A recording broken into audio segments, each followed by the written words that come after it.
In this video, I'm going to show you how to turn your body into a fat burning machine. No counting calories or tracking your macros needed. We're just going to keep it simple today. These are the exact same tips that I give to all my students, and they've all gone to see some amazing results. So you know it works.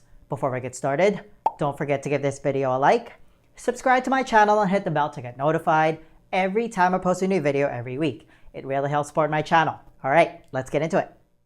Did you know that fat, not glucose from carbs, is the preferred fuel of the human metabolism? And it's been that way for most of our evolution. For context, modern agriculture only started 10,000 years ago, but the human body, through 2.5 million years of evolution, evolved as an efficient fat burner. And contrary to popular belief, we actually only require a minimal amount of glucose. Most or all can be supplied by the liver as needed on a daily basis through a process called gluconeogenesis. Your body runs a pretty tight shift. Technically speaking, there are actually no essential carbs. Essential means our bodies can't make it or can't make enough of it for us to be healthy and happy human beings, so we have to get it from our diet. There are, however, essential fats like omega-3 and omega-6, and there are essential amino acids from protein like leucine, isoleucine, and valine. The best and most bioavailable sources of essential fats and protein are animal foods. I mean, we've been eating animals since the beginning of time. That's why an animal-based whole foods diet, also called the carnivore diet, has been gaining more popularity lately. And you won't find a short list of people reversing diabetes and autoimmune disease because it's really the ultimate elimination diet, let alone the insane weight loss transformations. And you should check out this video if you want to know more about it. Now, a lot of the woke vegan influencers will claim that you can get your protein from plants. And you know what? They're actually right. You can get all your essential amino acids from plants. But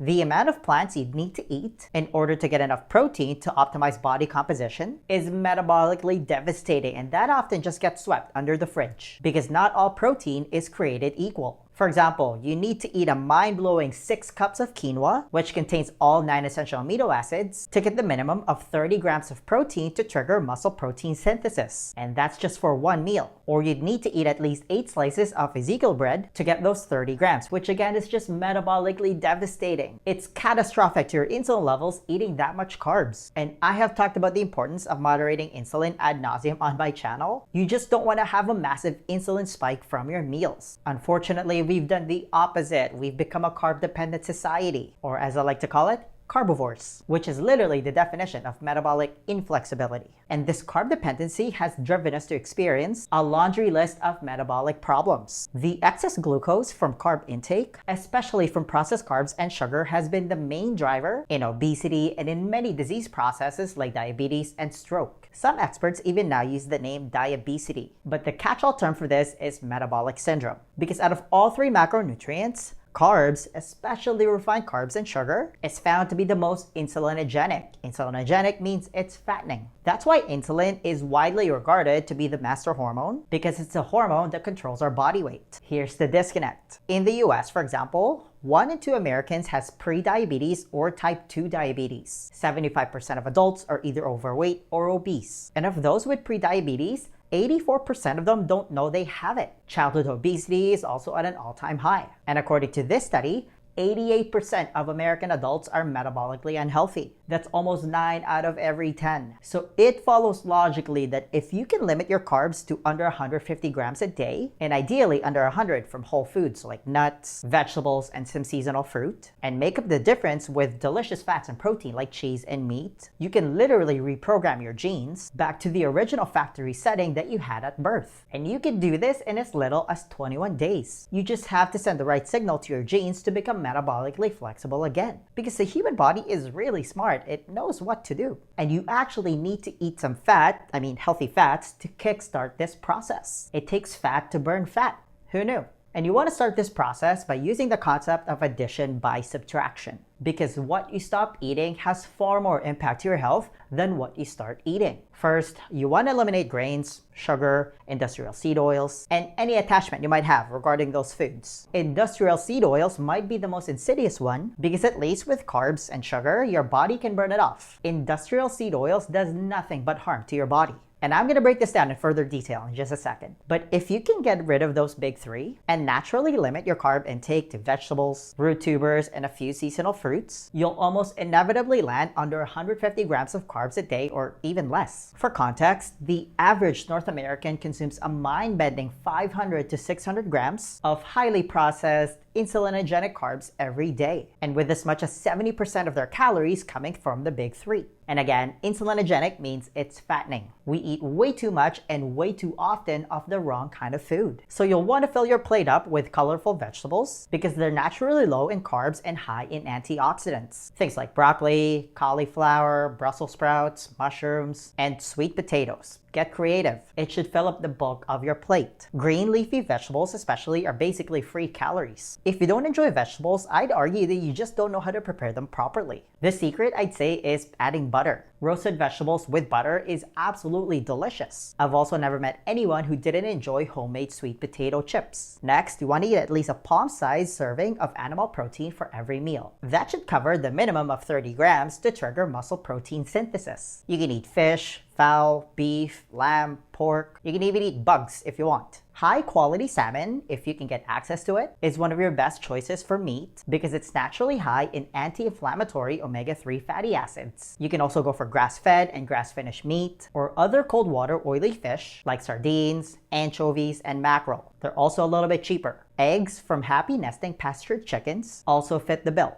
Eggs should be a staple in your diet because it contains hard-to-find nutrients like lutein and choline, which are vitamins for your eyes and brain. It's basically nature's version of a multivitamin. And for crying out loud, eat the yolk. That's actually where all the nutrients are. And no, cholesterol and fat isn't bad for you. Your body makes its own cholesterol, for crying out loud. You would die without it. For context, Dr. Sean Baker, he's one of the big names in the carnivore diet space, routinely crushes a dozen eggs and 10 slices of bacon with some goat cheese in one sitting. Talk about the perfect omelet. He's 54 years old and he looks like that. He also regularly posts his biomarkers and they're all amazing. Dr. Paul Saladino, another big name in the carnivore diet space, recently posted a picture of his arteries. You know, the arteries that are supposed to be full of plaque after years of eating meat and saturated fat. Yeah, good luck finding any in that picture. He's 44 years old and he also looks like that. He also advocates for a more nose-to-tail approach when it comes to consuming animals, which means also eating organ meat. Speaking of organs, did you know that grass-fed beef liver is widely considered to be the most nutrient-dense food on the planet? The only thing that could rival it is salmon, bro. I mean, look at these numbers. The Inuits in Canada and a lot of tribes around the world who still live a hunter-gatherer way of life know this. But let's use the Inuits because I'm from Canada. They mostly hunt Arctic char, seal, polar bear, and caribou.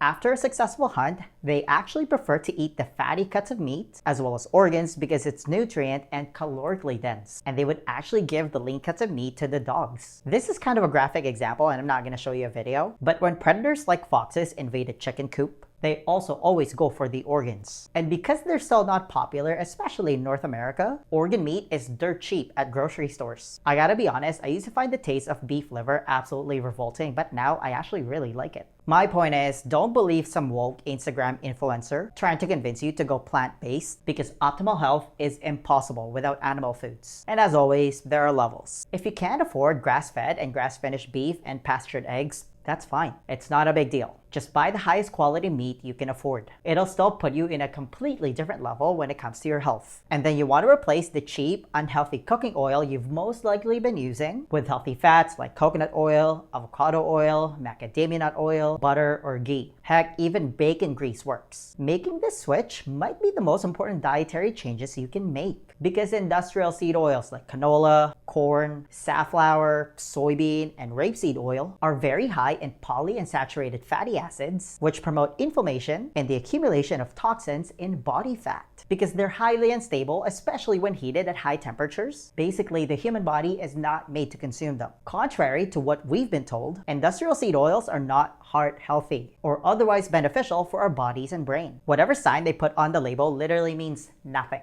In fact, there's plenty of research that now shows that these oils are making us sick. I can't remember the expert who said this, but consuming these oils is basically like eating radiation. It's that bad for you. Unfortunately, a majority of highly processed foods contain these toxic industrial seed oils. You can bet that almost all fast food joints use them, and they keep reusing that same rancid oil. That's why fast food is so cheap. Most restaurants also use this nasty stuff. They do it to save money. A simple switch you can do is to ask the chef to cook your food in butter. This is why it's so important to read the label of any food you're about to consume. Trust me, industrial seed oils are everywhere. Also, the fact that whatever food you're looking at has a nutritional label sticker should automatically raise some red flags, because that means that it's been processed in some way, shape, or form. You can bet that you'll find these toxic seed oils in processed foods like cereal and granola bars. It's breaking my heart showing you this example, because who doesn't like chicken nuggets, but those are the ingredients. Compare that to eating a roasted chicken thigh. Now, let's look at plant-based meat substitutes. Yep,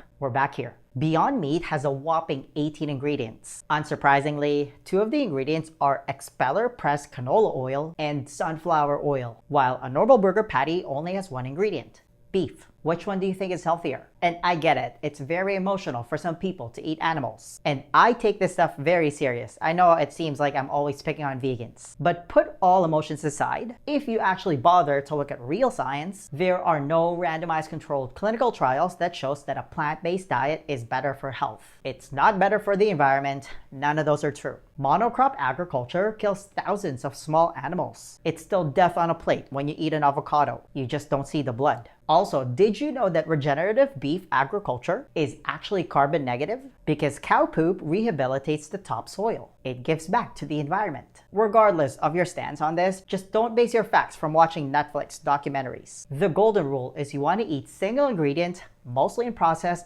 nutrient-dense foods. I'm talking about real food. Try to consume all your meals in a 6 to 8 hour window. And if you combine this dietary switch with a couple of resistance training sessions a week, increased general everyday movement, and adequate sleep, you're naturally going to regulate your appetite hormones. You won't feel hungry in between meals, you're going to feel great, and you're absolutely going to be winning. The next question then becomes, how are you actually supposed to eat if you want to lose weight? Because here's the thing, 80% of your body composition is determined by your diet. You can't just freestyle this part. Do you have a proven plan that you can follow? To help you with that, I want to give you a free copy of my Lean Body Blueprint. This is how I was finally able to get rid of all my unwanted body fat without depriving myself of my favorite foods or spending countless hours at the gym. It's a simple 4-step process specifically designed for busy professionals, and it's the exact same blueprint that I teach to all my students, and they've all gone to see some amazing results. If you want to be the next success story, then download your free copy of the Lean Body Blueprint right now. There's going to be a link somewhere at the top here or in the description box. Just click on it, type in your email, and I'll send it to you right away. Hey, give this video a thumbs up if you enjoyed it and share it with your friends. Please subscribe to my channel if you haven't already. I post a new video every week, and feel free to leave a comment below if you have any questions about this video. Alright, I'll see you in the next one. Virtual high five.